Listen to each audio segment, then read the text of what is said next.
Hey team, so today what I want to talk to you about is why you might not have the body shape that you want, that you desire, the one that you're training so hard for. 9 out of 10 times, it's because of the food that we put in our mouths. That goes for booze as well, okay? Now, a lot of the time you might think to yourself, oh, I just need to be tougher on myself, or I just need to be better. And yeah, maybe you do need that to a degree, but also at the same time, it's likely that you don't know why you seem to be making these mistakes that you think you shouldn't be doing. And so let's use like a packet of chips or chocolate or some sort of snacky food in mid-afternoon, for example. So we get to say 3 o'clock and you're starving and you go, oh, and you get those hunger cravings, or you're tired and you're like, oh, I need something to pick me up. And you opt for whatever you can get your hands on. Maybe it's a chocolate bar from a vending machine. Maybe it's something from like the cafe or the gas station, whatever you can get your hands on because you're desperate for it. And then you eat it and then you feel like crap after eating it because you know it's not going to help you lose weight and it's not going to help you move closer to your goals. And so you feel like crap. But you've done it and there's nothing you can really do about it. You might go to the gym and punish yourself and work a little bit harder because you ate that chocolate bar or those chips or whatever it is. Whatever there happens, there's a little bit of self-loathing that goes on. But the reality is we could have actually prevented that from happening had we done a few other things earlier in the day to prevent you from getting to that state. So first of all, we need to address that majority of us know what good food and bad food is. We held up some vegetables and meat and nuts and seeds and things like that, and we held up some processed food that comes in a packet on the other side. Pretty much everybody that's watching this could tell me that the vegetables and the meat are significantly better for you than the processed crap, right? Right. Okay, so it's not the fact that you guys don't have the knowledge about what's good and bad. It's the fact that you don't know why you keep opting for the bad, okay, or the stuff that's not ideal or not going to be moving towards your goals, because we don't want to demonize any particular food. And so when we look at your day as a whole, what we can start to do is we can start to identify why you feel a certain way at a certain time in the day. And it's usually your actions in a sort of 24 to 48 hour period prior to that particular moment that cause you to feel that way. So, for example, let's say that you are not getting much protein in your diet, okay? So protein primarily helps you recover from things like training, but it's also incredibly good for keeping you full. Majority of people that exercise, particularly females, do not eat nearly enough protein. Okay, so out of all the clients that we work with, that is generally the first thing that we have to address because it is so low relative to their needs based on their activity level, based on their exercise level.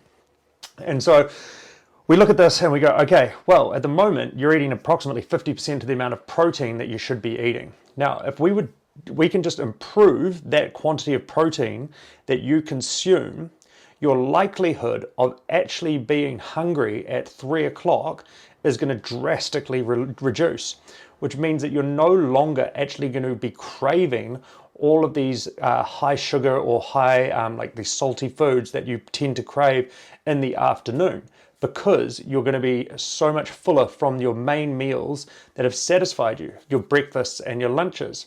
So just by fixing that one problem, we no longer have to tell yourself to be better or to have more willpower or to whatever it might be, because you're satisfying your needs earlier in the day.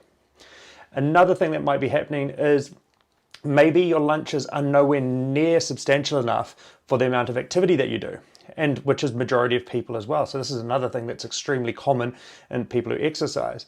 And once again, tends to be females that do undereat a lot on the lunch side.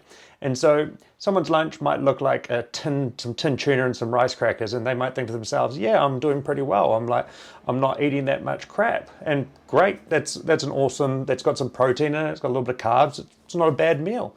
But the problem is, it's probably not enough. And so because you undereat at lunchtime, you're not actually giving yourself enough sustenance to be able to get yourself through till your next main meal. So inevitably, you are just hungry in the afternoon. And because you're hungry, you then opt for the crappy food that is really hard to resist, or that's just that quick fix, and you eat something that's not going to help you move towards your goals. Which, once again, if when you did have more control around the lunchtime, you had something that's a little bit more satisfying, like maybe you got some more vegetables in there, maybe you used the strategy which is taking leftovers from dinner the night before to lunch, so that you're getting some really good protein and veggies and a bit of carb in there, and then that's really satisfying and you feel full and like enjoy it, then you're going to be way less likely to desire that crap later on in the afternoon. And then third, the other reason that's extremely common as well is fatigue, or that you're tired. And so this is extremely common in people who aren't getting enough sleep, who aren't getting close to 7+ hours of sleep per night, is that by the time that you hit 3 o'clock, you are genuinely tired and you're genuinely fatigued, and your brain craves sugar because it knows that it's going to give it that quick hit of that energy and a little dopamine release, which will then allow you to get that perk up and get you going until you get home to dinner. And so what you're fighting there is you're fighting this chemical response in your brain. Your brain knows that sugar gives me energy, and that's why it opts for it.